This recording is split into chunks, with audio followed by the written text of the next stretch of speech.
बेटा मैं आपको आज एक ब्रह्मास्त्र देता हूं, एमए ब्रह्मास्त्र कि टाइम मैनेज कैसे करें। अब आपकी एक तो कंसंट्रेशन कम होती है, क्यों? क्योंकि आपने कोई टारगेट सेट नहीं करा। क्योंकि नीट में भी 1 घंटे में 50 क्वेश्चन करने, इनफेक्ट करने 45 है, पर टफ टारगेट दो। सर बहुत टाइम वेस्ट होता है। सर पढ़ते तो बहुत है सर, लेकिन उस हम जितनी देर पढ़ाई को देते हैं उसमें से काफी टाइम वेस्ट हो जाता है। तो सर हम टाइम मैनेज कैसे करें? और सर एग्जाम में भी यही दिक्कत आती है सर कि हमारा पेपर छूट जाता है क्योंकि टाइम मैनेज करने की आदत नहीं होती है। बेटा मैं आपको आज एक ब्रह्मास्त्र देता हूं, एमए ब्रह्मास्त्र कि टाइम मैनेज कैसे करें। तो देखो एमए ब्रह्मास्त्र, एमए ब्रह्मास्त्र, ब्रह्मास्त्र टाइम मैनेज करने के लिए बेटा मैं आपको एमए ब्रह्मास्त्र दे रहा हूं। टाइम मैनेज करने का मैं एमए ब्रह्मास्त्र दे रहा हूं आपको, अचूक एमए ब्रह्मास्त्र। टाइम मैनेज करने का एमए ब्रह्मास्त्र दे रहा हूं आपको, अचूक। देखो बेटा, आपको टाइम मैनेजमेंट सीखना है तो आप जब रूटीन में पढ़ाई करते हो, तो डेली रूटीन में पढ़ाई करते हो, अब आप क्या करते हो? टाइम टेबल का तो मैंने सिखा दिया आपको, अब आप क्या करते हो? लेके बैठ जाते हो। अब आपकी एक तो कंसंट्रेशन कम होती है, क्यों? क्योंकि आपने कोई टारगेट सेट नहीं करा। अब आप आराम से मर्जी हुई जैसे पढ़ रहे हो, कुछ खा रहे हो, कभी गाने सुन रहे हो, कभी बीच में वो क्वेश्चन छोड़ दिया, किसी ने बुलाया, आवाज लगाई, चले गए, है ना बेटा? किसी का फोन आया, पिक कर लिया। क्यों? क्योंकि कोई टारगेट सेट नहीं है।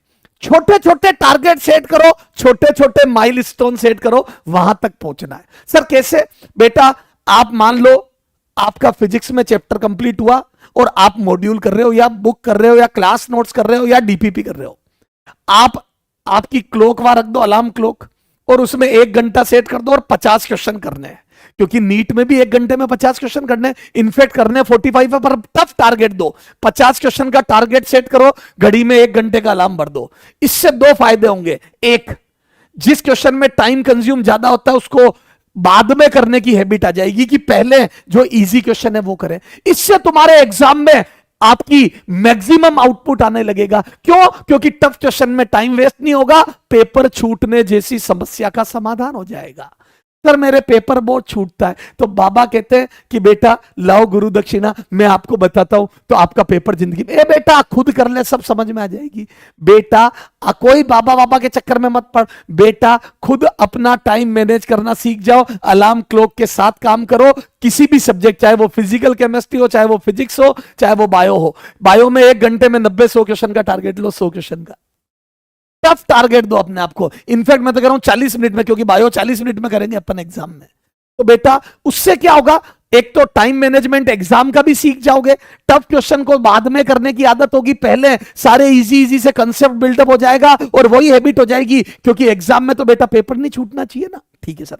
दूसरी बात क्या होगी?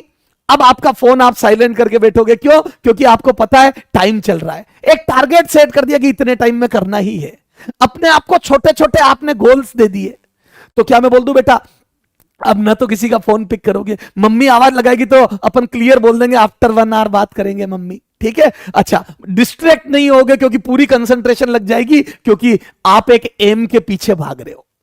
क्या मेरी बात आपको पसंद आई? कमेंट सेक्शन में लिख के बताओ। और इस चीज को फॉलो करके मेरे को वीक, 2 वीक, 3 वीक फॉलो करके जब आपको फील आ जाए कि हमारा टाइम वेस्ट होना बंद हो गया, तो मेरे को मैसेज करके जरूर बताना, ताकि मैं आगे कॉन्फिडेंस से बच्चों को ये बातें बता सकूं।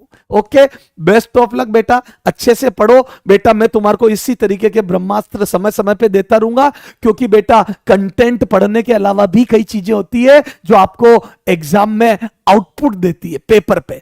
बेटा कई बार हम पापा को बोलते हैं हमने मेहनत तो बहुत करी थी पापा, पर रिजल्ट, पापा क्या बोलते हैं? रिजल्ट क्या रहा? तो दुनिया रिजल्ट देखती है, तो पेपर पर वो रिफ्लेक्ट होना चाहिए जितनी मेहनत आपने करी, उसके लिए ये सब चीजें जरूरी है। ठीक है? तो अब आपका टाइम वेस्ट होना बंद हो जाएगा, मेरा वादा है। और आप मेरे को कमेंट सेक्शन में जरूर बताना कि क्या बेटा मैंने जब मेहनत करी थी, मेरी जो फर्स्ट रैंक बनी थी, उनमें इन चीजों का बहुत बड़ा रोल था। मेरे जो अचीवमेंट्स है उनमें इन चीजों का बहुत बड़ा रोल था। मैं अपने आप को छोटे छोटे गोल सेट करता था, तभी तो पेपर मेरा बेटा, मैंने 3 घंटे के पेपर को 45 मिनट में करके 10 मिनट में रीचेक कर दिया। हमारे टाइम पर एक दिन में एक पेपर होता था, फिजिक्स के पेपर में 100 क्वेश्चन और 3 घंटे थे। आरपीटी 2004 की बात कर रहा हूं मैं, उठा के चेक कर लो नेट पे डाल के। 2004 ये पैटर्न था, +4 -1 ही सिस्टम था। 400 नंबर का पेपर था, 3 घंटे का टाइम था, 45 मिनट में। उसका रीजन है मेरी ये प्रैक्टिस बहुत थी। तो अगर आप अचानक से सोचो ना अचानक से एक दिन उठो और पता पड़े अगले दिन एग्जाम में मैं टाइम मैनेज कर लूंगा, ऐसा नहीं होगा। आपकी regular practice, daily practice decide करेगी कि आप एग्जाम में पेपर पूरा अटेम्प्ट कर पाओगे या नहीं। ठीक है, तो जिन लोगों का पेपर छूट जाता है उनको गारंटी ले रहा हूं, इन चीजों से पेपर छूटना बंद हो जाएगा, मेरी 100% guarantee. Bye bye, love you all.